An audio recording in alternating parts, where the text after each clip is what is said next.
A Bíblia nos afirma, através dos subsídios teológicos, que a enfermidade não era vista de boa maneira como não é nos nossos dias atuais. Ninguém aqui quer ficar enfermo.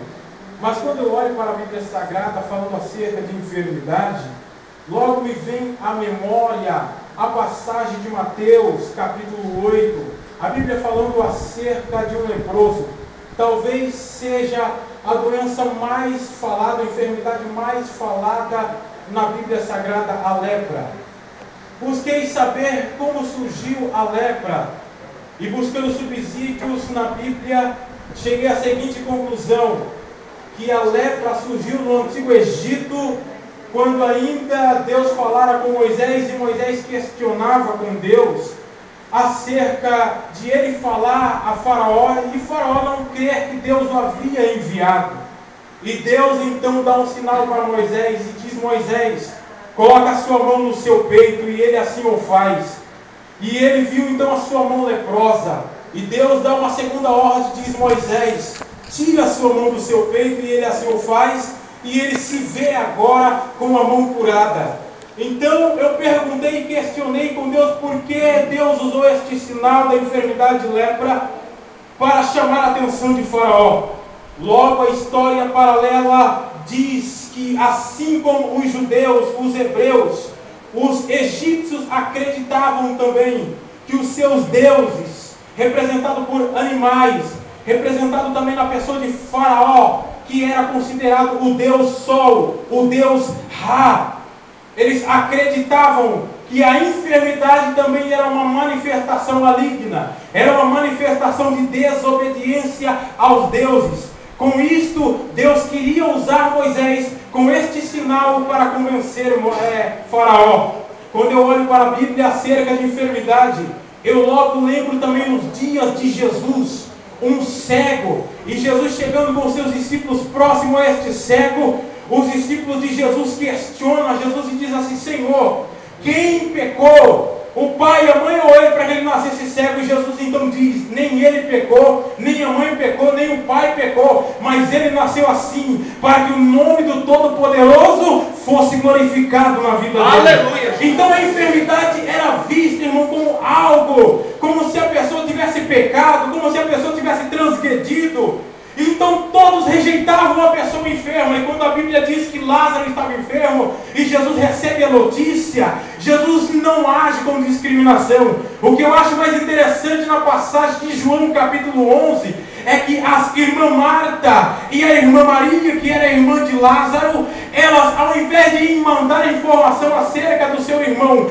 para terceiros, porque elas bem poderiam fazer isto, mandar para os paparazzi de plantão, mandar para os fofoqueiros de plantão, mandar para aqueles que querem saber da desgraça para logo transmitir a outros. Elas poderiam fazer isso, mas elas não fazem. Elas usaram de sabedoria, porque é assim que o crente tem que fazer. Elas pegam um mensageiro e mandam este direcionado exclusivamente para Jesus. E ele vai até Jesus e diz assim: aquele a quem tu ama está enfermo. Jesus permanece então alguns dias na cidade onde ele estava, mas ele chega agora na aldeia chamada Betânia, e já havia 4 dias, diga comigo, 4 dias, repita mais forte, 4 dias.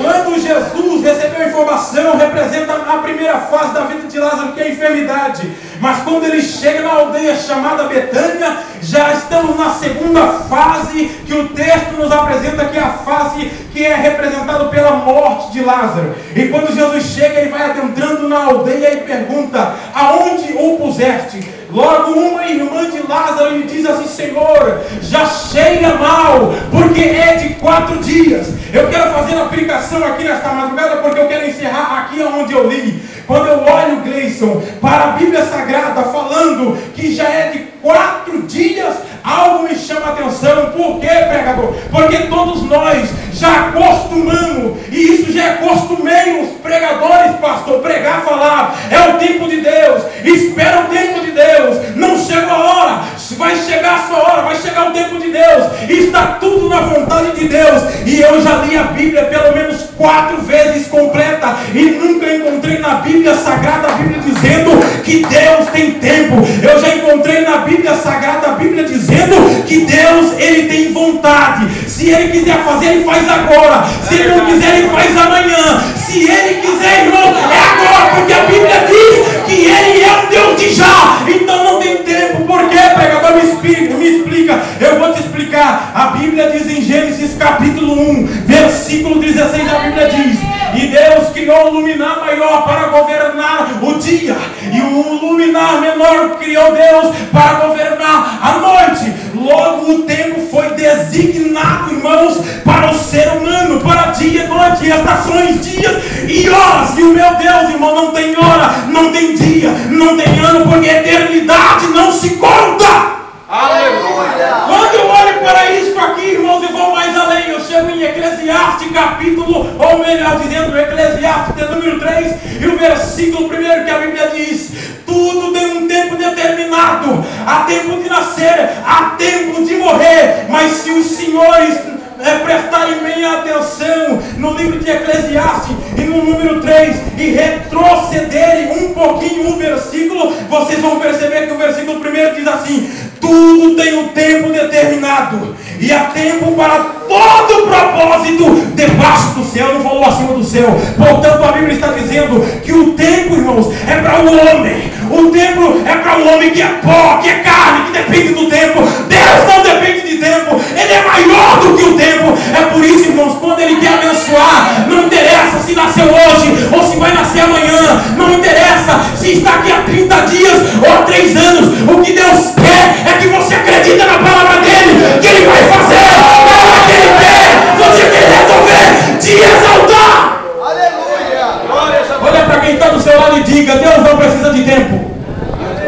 Ele só usa o tempo porque Ele precisa de você. Diga para o teu irmão aí: Deus só usa o tempo, pastor, porque o tempo está condicionado para o ser humano. O ser humano precisa de dias, o ser humano precisa de hora, o ser humano precisa de anos, o ser humano precisa de estações para sobreviver. Mas Deus não precisa de nada disso, irmão. Portanto, irmãos, a hora de Deus pode ser agora. Então, se eu fosse você, começaria a levantar sua mão, abrir a tua boca e a glorificar. Porque pode ser hoje, pode ser agora, pode ser daqui a um segundo, pode ser a noite da vitória.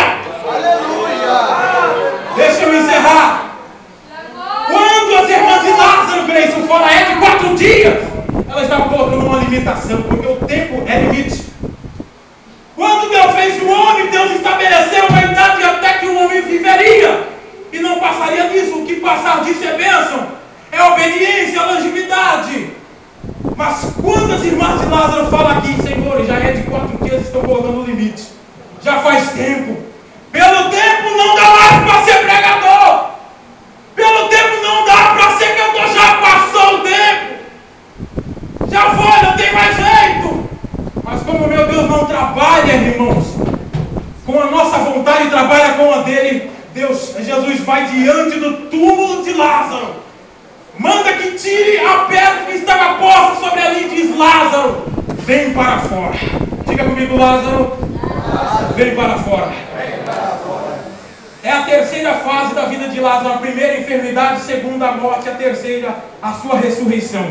Os teólogos falam que o único ressurreto é Jesus, e que essa expressão deveria ser aplicada apenas a ele. Então eu vou dizer que Lázaro reviveu. Pronto, acabou. Quando eu olho Jesus dizendo Lázaro, diga comigo: Lázaro. Lázaro. Algo me chama a atenção, porque em Mateus capítulo 8, o homem, ele era ser humano. Provavelmente ele tinha família, tinha nome, mas ninguém chamou ele pelo nome. A Bíblia diz que veio um leproso e o adorou. Ele tinha nome. Sabe o que é isso aqui? A Bíblia está mostrando, irmãos, que em alguns casos as pessoas eram tratadas pela sua enfermidade. Como assim, pregador? Eram chamados por pseudônimo. O que é isso? Nome falso, apelido. Quantos crentes já não ganharam apelido de caluniador, traidor, mal pagador? Um monte de gente chamada dizendo, por causa da sua enfermidade, traficante, pessoa que se envolve com narcotismo. Mas o meu Jesus não, o homem pode estar morto, mas para mostrar que ele valoriza, ele chama pelo nome, para mostrar que ele te valoriza, ele chama pelo nome. Levante a mão direita comigo, por favor. Eu vou encerrar. Olha para quem está do seu lado e diga: Jesus me chama pelo nome. Não interessa a minha falha, o meu defeito. Diga para ele: Jesus me chama pelo nome. Diga, Deus está chamando o teu nome, crente. Diga, Deus está chamando você pelo teu nome. Diga,